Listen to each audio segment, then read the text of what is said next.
عرفان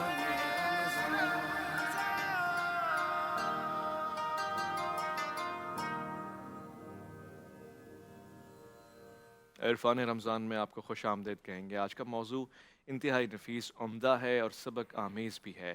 میں غیظ و غضب پہ کیا بات کروں کہ جب مجھے ایسے واقعات سنائی دیتے ہیں کہ جس میں انتہائی تحمل ہے، برداشت ہے، اور نہ صرف یہ بلکہ دوسروں کے لیے بھی ایک مثال قائم ہو جاتی ہے۔ اس واقعے کو، روایت کو مختلف انداز سے بیان کیا گیا ہے، مگر میں بھی ایک انداز رکھتا ہوں۔ حضرت امام حسن، آپ پہ ہمارا سلام ہو، یا آپ کا خادم کچھ سالن لے کر آیا ہے، گرم ہے، ہو سکتا ہے غلطی سے، غیر دانستہ اس کے ہاتھوں سے گر گیا ہے اور آپ کے اوپر گر گیا ہے۔ غیظ و غضب کا اندازہ لگایا جا سکتا ہے کہ کسی بھی مالک کے سامنے، آقا کے ساتھ یہ اگر رویہ رکھا جائے اور اس سے کوئی غلطی ہو جائے، مگر امام حسن اس وقت دیکھ رہے ہیں اور وہ خادم گویا کہہ رہا ہے والکاظمین الغیظ، تو آپ نے فرمایا میں نے اپنے غصے کو روک لیا، غضب کو تھام لیا، اور یہی نہیں بلکہ والعافین عن الناس، یعنی لوگوں سے معافی اور بخشش اور ایکسکیوز کر دینے والا رویہ۔ آپ نے فرمایا میں نے معاف بھی کر دیا، واللہ یحب المحسنین، اللہ تعالیٰ احسان کرنے والوں کو پسند فرماتا ہے۔ آپ نے کہا میں نے تمہیں آزاد بھی کر دیا۔ یہ روایت صرف ایک مثال دینے کے لیے ہے، آج بھی ایسے لوگ موجود ہونے چاہیے، مگر ہم جو دیکھتے ہیں وہ اس کے بالکل برعکس ہے۔ آج ہم غصے کا اظہار، اپنے آپ کو پہلوان بڑا ثابت کرنے کے لیے گالم گلوچ کرنا، ایسے الفاظ کا استعمال کرنا کہ جس سے سامنے والے کی ناقدری ہو، اس کی توہین ہو، ہم لوگوں میں بھرم ڈال دیں گے اور اپنا ایسا اعزاز اور افتخار محسوس کروائیں گے کہ جیسے ہم جیسا کوئی ہے ہی نہیں۔ میں نے عرض کیا کہ وہ لوگ جو مثالی اور معیاری ہیں، اب ان کے اندر بھی غصہ اور غیظ و غضب ایسا پایا جاتا ہے کہ بچے دیکھتے ہیں اور بچے کہتے ہیں ہمیں بھی تو ایسے ہی بننا چاہیے، یہی مثال ہے، ایسے ہی ایک معیار ہونا چاہیے۔ یہ کیوں ہے؟ اس کی وجہ کہ آج میں بات کرنا چاہتا ہوں، مفتی ابوبکر محی الدین سے سوال پوچھوں گا۔ ایک سوال تو پہلے ہی میرا یہ بنتا ہے کہ علماء کرام یا مذہبی لوگ اس رویے کا شکار ہیں؟ غصہ، غیظ و غضب، بے جا کسی پہ بھی تنقید کر دینا، عدم برداشت کا شکار ہے؟ بسم اللہ الرحمن الرحیم۔ جہاں سے آپ نے گفتگو کا آغاز کیا ہے، غصہ اور عدم برداشت، اور علماء کرام میں ظاہر ہے وہ اسی معاشرے کا حصہ ہیں، اور جب آپ کسی معاشرے کا حصہ ہوتے ہیں تو اس کی جو معاشرتی خوبیاں ہیں وہ ہر فرد میں ہوتی ہیں، اور کہیں نہ کہیں کوئی کمی اور اس کے اثرات ہر فرد میں پہنچ جاتے ہیں۔ تو غصہ، عدم برداشت سے بڑھ کر کے میں سمجھتا ہوں ایک نفرت بھی ایک ایلیمنٹ ہے ہمارے درمیان، کہ کسی کو برا سمجھنا، اس سے کسی بھی وجہ سے اسے اچھا نہ سمجھنا، اور نفرت اور اس سے ایک دوری پیدا ہو جانا، یہی پھر عدم برداشت تک لے جاتی ہے۔ اگر آپ کے پاس محبت ہو اور غصہ آ جائے تو آپ پھر بھی کسی حد تک غصے کو کنٹرول کر سکتے ہیں۔ اپنی اولاد پر ہم کرتے ہیں غصے کو کنٹرول، کیونکہ وہاں محبت ہوتی ہے۔ تو آپ کا جو بھی غصہ ہے یا جو بھی ہے، وہ محبت جو ہے وہ اس غصے کو کنٹرول کرنے میں، آپ کے ری ایکشن کو روکنے میں مدد کرتی ہے۔ لیکن اگر جہاں پر آ جائے نفرت اور نفرت پھیل جائے تو پھر وہاں رویوں میں یقیناً عدم برداشت ہوتا ہے، اور بڑی حد تک ہوتا ہے، اور یہ عدم برداشت جو ہے وہ اس نفرتوں کی وجہ سے ہمارے معاشرے میں موجود ہے، اور علماء میں بھی بعض جگہ موجود ہے۔ ہم سب جو یہاں بیٹھے ہیں تینوں عدم برداشت کا شکار بھی ہیں، اور ہمارے درمیان کچھ لوگ ہیں جو یہ غصہ اور اپنا ری ایکشن کرتے بھی ہیں، شکار بھی ہیں، شکاری بھی ہیں۔ شکار بھی ہیں اور شکاری بھی ہیں، بالکل ایسے ہی ہے۔ ٹھیک ہے، اچھا میں یہ بھی جاننا چاہتا ہوں، غصہ آ جانا ایک فطری عمل ہے یا آ جانا ہی حرام ہے؟ روک لینا نہیں تو نہیں اس کا باعث نہیں، ثواب غصہ تو آئے گا، وہ ایک فطرت کا حصہ ہے۔ ایسا نہیں ہے کہ آپ کوئی ایسا اپنے آپ کو بنا لیں کہ آپ کو غصہ ہی نہ آئے، بلکہ اس غصے کو کنٹرول کرنا اور اس کے ری ایکشن کو کنٹرول کرنا، یہ اصل آپ کے اخلاق کو ظاہر کرتا ہے، آپ کی تربیت کو ظاہر کرتا ہے۔ تو اصل ہونا یہ چاہیے، کیونکہ غصہ تو آئے گا، اس میں کوئی حرج نہیں ہے۔ آج ہم گھروں میں بھی دیکھتے ہیں، میاں بیوی کے معاملات ہیں، اولاد اور بچوں کے معاملات ہیں، ہمیں وہاں بھی عدم برداشت نظر آتی ہے۔ جی جی، ایسی مار پیٹ ہو جاتی ہے خصوصاً خواتین کے ساتھ کہ اللہ مان والحفیظ۔ صحیح فرما رہے تو غصہ تو آئے گا، اور غصہ آپ کو کوئی وہ نہیں دیتا، آپ کو کسی قسم کا عذر نہیں دیتا کہ میں غصے میں تھا، ہیں۔ کہ بھائی میں نے مار دیا، میں غصے میں تھا، میں نے طلاق دے دی، میں غصے میں تھا، میں نے اللہ، خاتون کو گھر سے باہر نکال دیا، میں غصے میں تھا، میں نے گالی دے دی۔ جی، یہ کوئی عذر یہ کوئی نہیں ہے۔ عذر نہیں۔ غصہ تو ہر انسان کو جی، آتا ہے۔ جب دوسرا ایک انسان اپنے غصے کو قابو کر سکتا ہے تو آپ کو بھی اس پہ اختیار ہے، مگر آپ کی تربیت میں کہیں رہ کوئی نہ گئی ہے، کوئی اور مسنگ آپ کی فیکٹر ہے۔ توجہ میں کہیں ٹھیک کمی فرما ہے، رہے ہیں، جی جس کی جی، وجہ سے آپ اسے ری کنٹرول نہیں ایکشن کر کو پا رہے، کنٹرول آپ نہیں اس کو کر پاتے۔ اپنے کردار میں اور اخلاق میں نہیں ڈھال پا رہے۔ نہیں ٹھیک ڈال فرمایا۔ پاتے۔ علامہ صاحب یہ بھی ایک سوال ہے، ہم جب روایات پڑھتے ہیں حضرت علی کرم اللہ وجہ کی وہ مثال کہ آپ غزوے میں ہیں اور مارکا چل رہا ہے اور عمر ابن عبدوت پہ آپ نے اپنے غصے کو قابو کر لیا اور پھر آپ نے ٹہل قدمی شروع کر دی اور اس وقت تک رو کے رکھا، پھر پوچھا گیا تو آپ نے بتایا کہ اللہ کے لیے لڑا تھا، اس میں ذاتیات کا کوئی انوالومنٹ نہیں ہے. تو کیا انبیاء کرام کو غصہ نہیں آتا؟ کیا موسیٰ علیہ السلام کو غصہ نہیں آیا؟ کیا معصومین کو غصہ نہیں آیا؟ اولیاء اللہ کو جب غصہ آیا کرتا تھا وہ کیا کرتے تھے؟ جی بسم اللہ الرحمن الرحیم. اللہ رب العالمین نے چونکہ انبیاء کرام ہوں یا اولیاء کرام ہوں تو اللہ تعالیٰ کی مخلوق ہیں، تو غصہ ان کا آنا اور پھر انہوں نے جو غصہ آیا اور اس پہ جو کنٹرول کر کے جس طرح علامہ صاحب مفتی صاحب فرما رہے تھے دکھایا، وہ ہمارے لیے ایک مشعل راہ تھا. اچھا یہاں ایک چیز تھوڑی سی یہ بھی توجہ طلب ہے، ہمارا جو جس طرح موضوع میں سمجھوں گا وہ بات پھر میرے ذہن سے نکل نہ جائے کہیں. ایک ہے ہمارا جو رواداری ہے ہماری آپس میں، جس طرح آپ ہماری مذہبی بات بھی کر رہے تھے، اور ایک ہے اس کو ہم جس کو کہتے ہیں صبر کرنا یا برداشت کہہ لیں. جی برداشت کہہ لیں. برداشت میں اور اس میں رواداری میں کچھ تھوڑا سا فرق بھی ہے. برداشت ایک حد تک انسان ہو سکتا ہے، کوئی چونکہ انبیاء کی جو برداشت ہے یا اولیاء کی ہے اس کا زاویہ بہت بلند ہے، وہ ہماری عقلوں سے ماورا ہے، سبحان اللہ. ہم اس کو نہیں پا سکتے، وہ بہت بلند ہے.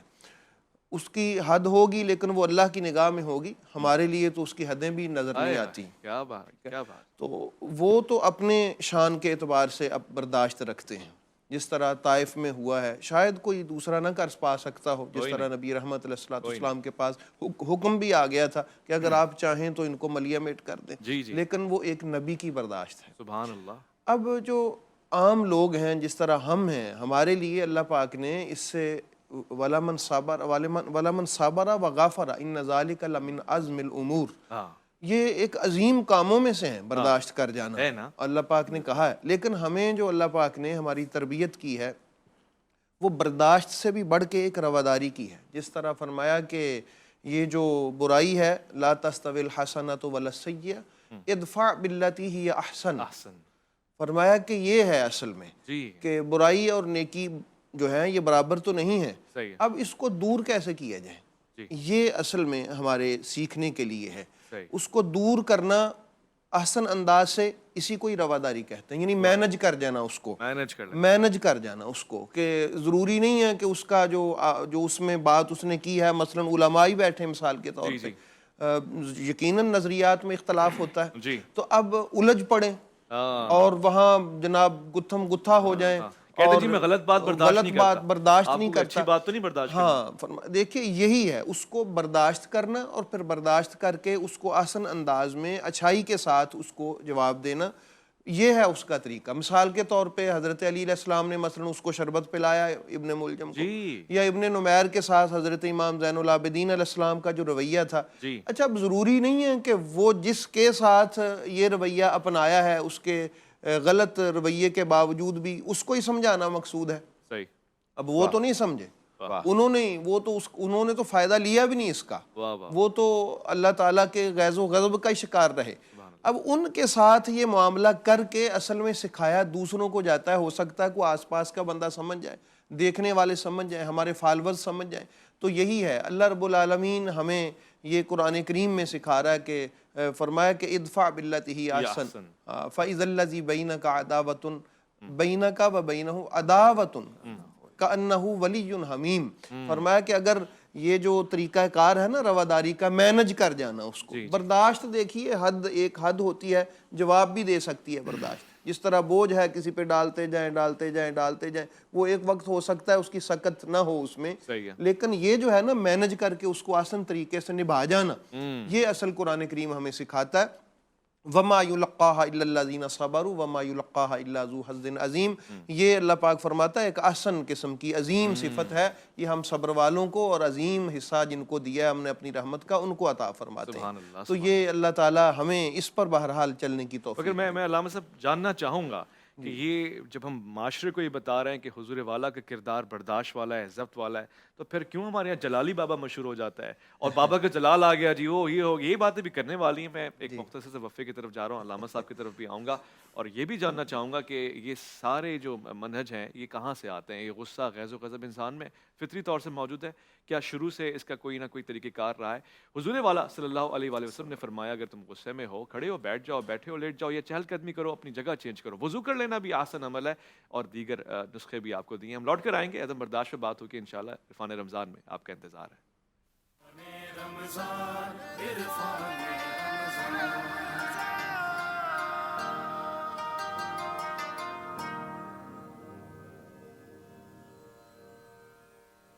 ظالماً خوش آمدید کہیں گے آپ کو. ہم اپنے علماء کو معیار سمجھتے ہیں اور معاشرے میں ایسے ہی افراد ہوتے ہیں جو بچوں بڑے بوڑھوں کے لیے مثال بنا کرتے ہیں. عدم برداشت کا رویہ اب اتنا عام ہو چکا ہے کہ ہم اس کو کسی بھی سطح پہ لے کے جائیں، جج کریں، ہمیں ایک ہی قسم کی مثال نظر آئے گی. میں علامہ سید شہنشاہ حسین نقوی صاحب سے پوچھنا چاہتا ہوں نا صاحب، ہم اس دور میں یا اس سے پیچھے کچھ ادوار کا مطالعہ کریں، غور کریں تو دیکھتے ہیں ممبروں سے خاص طور سے مذہبی رواداری غائب سی ہو گئی ہے. برداشت ہی نہیں ہے ہمیں کوئی.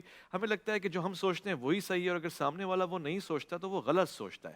کیسے قابو کریں خاص طور سے علماء، ممبر، محراب اور خطابات اور مجالس اور ان تمام چیزوں میں کیسے میانہ روی برتیں؟ بسم اللہ الرحمن الرحیم. آپ جو آج موضوع لے کر بیٹھے ہیں وہ شاید اساسی ترین، اصلی ترین درد ہے ہمارے معاشرے کا، اور ہم سب اس میں مبتلا ہیں. آغاز میں دونوں شخصیات نے بہت وافر اور کافی اور شافی گفتگو فرمائی ہے. بات تو یہ روشن ہے کہ یہ ایک کیفیت سے ظاہر ہوتا ہے یہ مسئلہ، اور وہ غصے کی کیفیت ہے. وہ سامنے والے کو حقیر سمجھنے کی وجہ سے، وہ دوسرے کو کمزور سمجھنے کی وجہ سے، سامنے والے کو غلط سمجھ کر جب انسان سوچ رہا ہوتا ہے تو پھر اس کی بات پر غصہ آنے لگتا ہے. تو غصہ ذاتی طور پر نہ برا ہے نہ اچھا ہے، اور اس کا متعلق ہے جو اس کو برا اور اچھا بنائے گا کہ کہاں ہمارا غصہ ہو رہا ہے. لہٰذا جب سرکار دو جہاں نے ارشاد فرمایا ایک کاتب سے کہ اکتب ما اقول، وہ لکھ لیا کرو جو میں بولتا ہوں، تو اس نے کہا افر رضا والغضب، جو آپ غصے میں کہتے ہیں وہ بھی لکھ لوں، جو آپ غصے کے بغیر کہتے ہیں وہ بھی لکھ لوں. تو حضرت کو اس پہ بھی غصہ آیا. حضرت نے فرمایا ما اقول الا الحق، میں سوائے حق کے کچھ نہیں بولتا. تم نے یہ تقسیم کیسے کر دی کہ میں غصے میں حق نہیں بولوں گا؟ تو ان ہستیوں کا غصہ حق ہے، اور انبیاء کرام کے ہاں غصے کی مثالیں ہیں. خود جناب زہرا سے متعلق نبی مکرم کا ایک قول ہے کہ جس سے فاطمہ راضی اس سے اللہ راضی، جس سے فاطمہ ناراض اس سے اللہ ناراض. تو یہ ان کی جو ناراضگی اور ان کا جو خوشی کا اظہار ہے وہ حق کی بنیاد پر ہے، وہ کسوٹی ہے. ان کا مقایسہ ہم اپنے ساتھ نہیں کر پائیں گے. ہمارے ہاں کیونکہ ہم واقع سے، حقیقت سے، اور جس کو کہہ لیجئے کہ جو پس پردہ چیز ہے، جو دوسری جانب ایک چیز موجود ہے، ہم اسے آگاہ نہیں ہیں. مثلا ممکن ہے مفتی صاحب کو ایک بات کریں، مفتی صاحب کچھ اور کہنا چاہ رہے تھے، میں کچھ اور سمجھ کے ایک دم شروع ہو گیا جی اور معلوم ہوا کہ ماحول خراب کر دیا ہم نے. اگر ہمیں تو ہمارا جو غصہ ہے اس میں، کیونکہ میں بہت ہی معذرت کے ساتھ سننے والوں کے ساتھ سے بھی اور آپ سب سے بھی، ہمارے غصے کی جو بنیادوں میں جو چیز ملی ہوئی ہیں ان میں ایک جہالت بھی ہے. یعنی ہمیں نہیں پتہ ہوتا کہ حقیقت کیا ہے، واقع کیا ہے. جلدی فیصلہ لیں. عجلت ہماری مزاج کا حصہ ہے اور ہماری فطرت میں اللہ نے ڈالا ہے، موجول بنایا ہے، ہمیں جلد باز بنایا ہے. جی ہاں، ہمارے اندر ایسا ہے، اور شاید یہ ہمارے آباء و اجداد سے ہمارے اندر آیا ہے. یعنی یہ فطرت انسانی کے اندر ہے کہ وہ جلد باز ہے. تو یہ جو ہمارے بارے میں جب ہم بات کریں گے تو میں چند باتیں آپ سے گزارش کروں گا. ایک تو یہ کہ دیکھیں، کچھ چیزیں ہم، مولانا کا جو تعلق ہے وہ صوفی مسلک سے ہے اور بریلوی مسلک سے ہے. مثلا صوفی مسلک یا تفصیلی مسلک، اور مفتی صاحب مثلا دیوبندی ہیں، میں مثلا شیعہ ہوں. کچھ اصول، کچھ حقائق، کچھ تعلیمات جو میں نے پڑھی ہیں وہ مفتی صاحب نے نہیں پڑھی، جو مفتی صاحب نے پڑھی ہیں وہ میں نے نہیں پڑھی. لیکن اگر میں مفتی صاحب پہ اٹیک کروں اور مفتی صاحب مجھ پر، میں اپنے اوپر ہی رکھ کر بات کرتا ہوں، میں اگر ان بزرگوں پہ کوئی ایسی بات کروں کہ یہ شرک بول دیا آپ نے، یہ کفر بول دیا، تو بھائی یہ آپ کے مطابق ہوگا کفر یا شرک، یعنی میرے مطابق ہوگا. وہ ان کے پاس تو دلائل ہیں اس کے لیے، ان کے پاس تو اس کا علمی ایک بحث ہے پوری، اور وہ آ کے ابھی ان کے اوپر وہی نازل نہیں ہوئی، آ کے بیٹھ کے انہوں نے ایک بات کر دی. ان کے بزرگوں نے کتابیں لکھی ہیں اس موضوع پر. تو جب ہم مذہبی لوگ، خاص طور پہ ممبر پہ آنے والے لوگ، محراب میں کھڑے ہونے والے لوگ، یا اس حلیے میں جو دینی دانشمندوں کا اور دانشوروں کا حلیہ ہوتا ہے، اس حلیے میں جب ہم ہوتے ہیں تو ہمیں لوگ زیادہ ہم سے توقع رکھتے ہیں کہ ہمارے یہاں برداشت زیادہ ہو، تحمل مزاجی زیادہ ہو. ہمارے ہاں جو محض آرائی کی کیفیت ہے وہ کیسے ختم ہوگی؟ مثلاً اس کا ایک میں آپ سے عرض کروں، لوگوں سے بھی عرض کروں اور اپنے آپ سے بھی کہوں کہ ہم عصر مصطفیٰ صلی اللہ علیہ وآلہ وسلم، عصر نس سے 1400 سال بعد کے لوگ ہیں. ہمارے اور قول معصوم میں، قول رسول میں کوئی 50 52 50 55 52 60 لوگوں کا فاصلہ آ گیا ہے. بعض اقوال میں اتنا فاصلہ ہے، بعض میں اس سے کم، بعض میں اس سے زیادہ راویوں کا فاصلہ. ہمارے جو آج کے فقہا ہیں، مفتیان دین ہیں، وہ راوی حدیث ہیں. آج ایسے ہی اجازہ حدیث دیا جاتا ہے، اجازہ روایت دیا جاتا ہے، اجازہ اجتہاد دیا جاتا ہے. وہ راوی حدیث ہیں، انہوں نے ان سے سنا، انہوں نے ان سے سنا، انہوں نے ان سے سنا، اور ان رسول اللہ قال رسول اللہ، حضرت نے یہ فرمایا. اتنا فاصلہ آ گیا ہے. حدیثوں کی کوئی 24 قسموں کو تو میں جانتا ہوں، مگر ہم ان میں سے بعض کو صحیح کے طور پہ لیتے ہیں، بعض کو متواتر کے، اور بعض کو ضعیف بھی ہوتی ہیں تو معیت کے طور پہ ضرور لیتے ہیں ان کو. خاص طور پہ جو فضائل اور مناقب اور مصائب اور سنن کے اندر جو احادیث ہیں، ان کو تو ہم ضعیف حدیثوں سے بھی استفادہ کرتے ہیں. تو اگر ہم اس گفتگو کو لے کر، اس بیس کو سمجھنے کے بعد، ہم جب دیکھیں کہ ہمارے رویے میں انتہائی غصہ، انتہائی شدت پسندی، انتہائی جیسے لبوں پہ رکھا ہوا ہو کہ بس کچھ آئے تو بس یہ فتویٰ جاری ہو جائے، میں گزارش کروں گا اپنے قبیلے کے لوگوں سے بھی اور عوام سے بھی کہ اگر کہیں آپ کو شدت پسندی نظر آ رہی ہو، انسان ہیں ہم لوگ بھی انسان ہیں. جیسے آغاز میں حضرت مفتی ابوبکر صاحب نے فرمایا کہ ہم بھی تو اسی معاشرے کے رہنے والے ہیں، ہم بھی تو وہی گندم کھاتے ہیں، ہم بھی تو وہی ماحول ہے ہمارا، ہم بھی انسان ہیں، ہم سے ہو سکتا ہے. تو اگر کوئی سننے والوں میں، ہمارے رفقا میں، ہمارے ساتھیوں میں کوئی یہ محسوس کرے کہ ہمارے ہاں یہ چیز کمزور ہے تو وہ متوجہ کرے، تذکر دے اور حالات کو بہتر کرے. میں گزارش یہ کروں گا کہ ہمیں اسلامی فرقوں کو، دیکھیں یہ آج کے تو ہے نہیں، یہ کوئی ہم نے نہیں بنائے، ٹھیک ہے، چلے آ رہے ہیں صدیوں سے، پرانی بات، اور ہم ختم بھی نہیں کر سکتے کیونکہ اس پہ کتابیں ہیں. بالکل ہم نہیں کر سکتے، ہمارے ہاتھ میں نہیں ہے. ہم سے کیوں توقع کر رہے ہو بھائی؟ ہمیں وہ کام ہی مت دو جو ہم کر نہیں سکتے. کتابیں ہیں، لائبریریاں ہیں، پوری محنتیں ہوئی ہیں، اور اقوال لوگوں کے فقہا کے جمع ہیں. ہم ختم نہیں کر سکتے لیکن ہم برداشت کر سکتے ہیں. ہم تحمل مزاجی سے ایک دوسرے کو سن سکتے ہیں. ہم مسکرا کے تو بات کر لیں. ہم وہی بات جو ایک دوسرے کے خلاف کر رہے ہوں، مجھے یہ اعزاز کسی حد تک حاصل ہے کہ میں تنقید کروں تو مجھ خطیب کو یہ ہنر آنا چاہیے کہ تنقید میں اچھے لہجے میں کر لوں، بہت اچھا، تاکہ سامنے والا میری بات سے متوجہ بھی ہو جائے اور فساد بھی. بہت خوب مجھے فرمایا آپ نے. یہ ایک حقیقت ہے کہ ہم فرقے اب ہمارے بس میں نہیں ہے، دسترس میں نہیں ہے کہ ہم ختم کر سکیں، مگر ہم بڑھا بھی تو رہے ہیں، بنا بھی تو رہے ہیں. نئے نئے نمونے سے، نئے نئے انداز سے نفرتیں تو ہو رہی ہیں، سرحدیں تو بن رہی ہیں. اب مجھے جو میرا پیارا بھائی تھا وہ کسی ایک بات پہ برا لگ گیا تو صدیوں برا لگ گیا. رشتہ داروں میں بھی تو اب فاصلے بڑھتے جا رہے ہیں. علماء کرام اور میں اور آپ اور ہم سب اس کا شکار ہیں. ہم لوٹ کر آئیں گے، اس سے مزید بات کرنا چاہیں گے. علامہ صاحب سے گفتگو ہوگی، مزید مفتی صاحب سے سوالات پوچھوں گا. آپ نے لوٹ کر آنا ہے. عدم برداشت کا مظاہرہ کیسے ہو سکتا ہے، یہ ہم نے سیکھنا سمجھنا ہے. عرفان رمضان میں آپ کا انتظار ہے. عرفان رمضان، عرفان رمضان.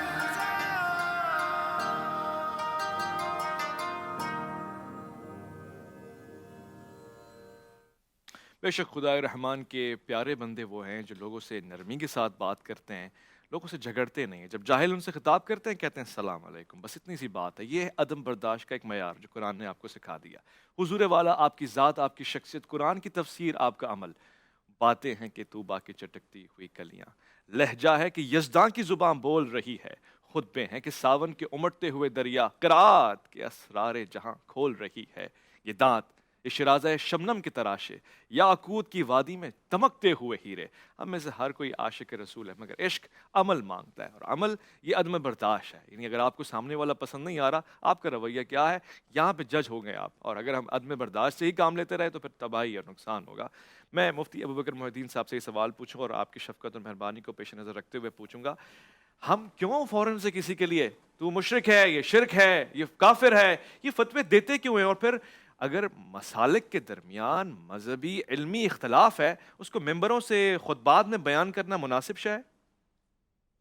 دیکھیے، اس میں سب سے بہترین طرز عمل جو ہمارے بزرگوں نے ہمیں سمجھایا ہے، ایک تو بات یہ کی ہے کہ پورے گروہ پہ فرقے پہ ایک ہی حکم لگانے سے منع کرتے ہیں، سب پہ ہی لگا دیں. منع کرتے ہیں. ہاں بالکل. جب آپ پورے پہ ایک ہی چھڑی سے سب کو سر قلم کرتے ہیں کہ سارے ہی اس طرح ہیں، تو تب پتہ چلتا ہے کہ آپ دلیل سے ہٹ گئے ہیں.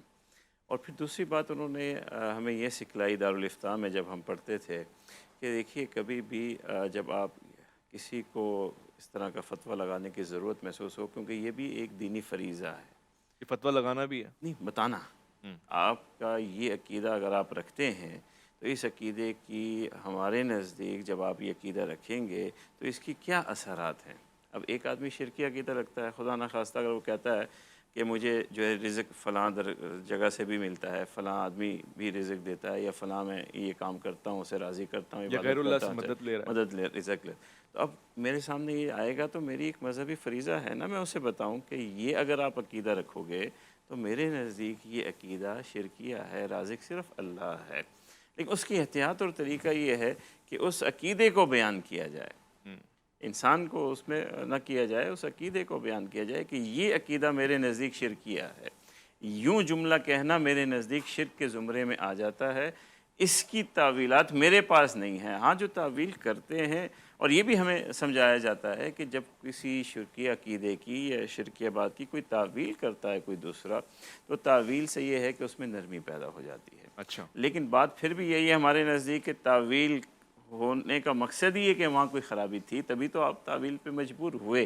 صحیح. تو یہ سب چیزیں ہیں. اس رویے کو ذرا سے لیکن اس میں احتیاط ضرور کرنی چاہیے. اب ہمارے یہاں کیا ہو گیا، ان احتیاط سب کو ہم نے چھوڑ دیا. اچھا. سب کو چھوڑ. اب یاد رکھیے اتنی سخت ہے اس میں، اگر کسی مسلمان کی طرف ہم نے کفر کی نسبت کر دی تو حدیث میں مبارکہ میں وہ لوٹ کے آ جاتی ہے، لوٹ کر خود پہ ہی آ جانی ہے. یہ کتنا بڑا جملہ ہے، نہیں ہے تو پھر آ جائے گا. کتنی بڑی بات ہے. اور یہاں تو ماشاءاللہ ہزاروں کے ہزاروں لوگوں کو ہم ایک جملے میں سمو دیتے ہیں کہ وہ سارے ایسے ہیں، یہ سارے ایسے ہیں. ذرا سی بات یہ بہت بڑی بد احتیاطی ہے، بہت بڑی بد احتیاطی ہے. اور کفر کے اور شرک کے کسی آدمی کے ساتھ منسوب کر کے، کسی گروہ کے ساتھ منسوب کر کے اس میں بہت احتیاط بلکہ ہر بندے کا تو کام ہی نہیں ہے. اساتذہ کی بات میں آگے کروں گا کہ ہمیں وہ عقائد بیان کرنے چاہیے. اس عقیدے کا اگر کوئی ہو، اب یعنی مجھے پوچھنے والا تو پوچھ رہا ہے اس کا یہ عقیدہ، میں کیسے جا کے فیصلہ کروں؟ ہوتا یہی ہے. مجھے آگے کہا کہ فلاں آدمی کا یہ عقیدہ ہے، میں کہوں گا کافر ہو گیا. بھائی بیچ میں عقیدہ تو رکھو جو اس نے آپ سے پوچھا ہے. اس بنیاد میں میں نے اس کو کہا. بنیادی سوال میرا یہ ہے کہ تکفیری سوچ ختم ہونی چاہیے. مجھے اور آپ کو حق ہی نہیں ہے کہ ہم کسی کو ایسے کہہ سکیں. کوئی مسند پہ بیٹھا ہوا شخص اقتدار، بعض جگہ آپ بھی عدم برداشت کا شکار ہو جاتے ہیں. ابھی آپ نے عدم برداشت کا مظاہرہ کر دیا. میں نے کہا تھا ویسے پیشنٹ کوئی چیز نہیں. اب دیکھیے ہمارا کام ہی یہی ہے، اگر کوئی نیک کام کرتا ہے اسے کہنا کہ یہ نیکی کا کام ہے. صحیح ہے. اگر کوئی شرکی عقیدہ اپنے اندر رکھ رہا ہے تو ہماری ذمہ داری یہی ہے کہ اس کو بتانا ہے کہ یعنی ہر بندہ اٹھا کے کسی کو بھی مشرک کہتا ہے. عالم کے پاس آ رہا ہے نا، عالم کا ہے نا. آپ تو مجھ سے پوچھ رہے ہیں نا عالم حکیم خطرہ ہے جہاں بنا ہوا ہے. ہاں یہ بالکل الگ موضوع ہے. اس کو ذرا ہم بعد میں ڈسکس کرتے ہیں. پہلی بات یہ کہ جو عالم ہے اس کی تو یہ ذمہ داری ہے کہ وہ معاشرے کے اندر برائی بھی بیان کرے گا اور اچھائی بھی بیان کرے گا. لیکن اسے چاہیے کہ اپنی ان ساری احتیاط کو مد نظر رکھتے ہوئے فتویٰ لگائے. فتویٰ تو اس نے ہم یہاں کہتے ہیں فتویٰ لگا دیا، ہم نے فتویٰ بتا دیتے ہیں. ہم کون ہوتے ہیں کسی کو مومن کہنے والے یا کسی کو کافر کہنے والے؟ لیکن شاہ صاحب ممبروں سے تو ہوتا ہے. آج میری اس نسل نے تو ممبروں سے دیکھا ہے گالی دینا. علماء جو زیب ہی نہیں دیتا مگر یہ مزاج بن گیا اور لوگ بڑا پسند کرتے ہیں. واہ جی گالی دی ہے، کیا بات ہے، جلال آ گیا، بابا جی کو جلال آ گیا، بابا جی کے جلال پہ قربان لاکھوں جانے. یہ مزاج، یہ دین کا مزاج ہے. کسی بھی سامنے والے کو ایسے للکارنا. مولا جٹ ہے یہ علماء ہے.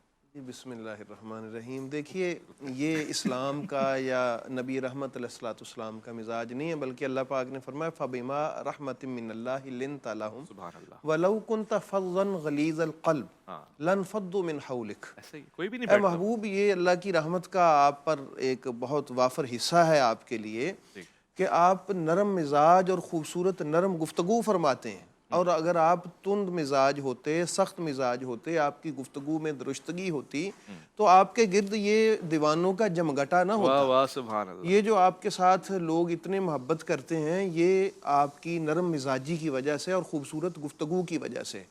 اور یہ جو یہاں ہمیں ایسا نظر آتا ہے ایک ہجوم، یہ میں سمجھتا ہوں پتہ نہیں ہمارے یہاں برِ صغیر میں یہ اس مٹی کا حصہ ہے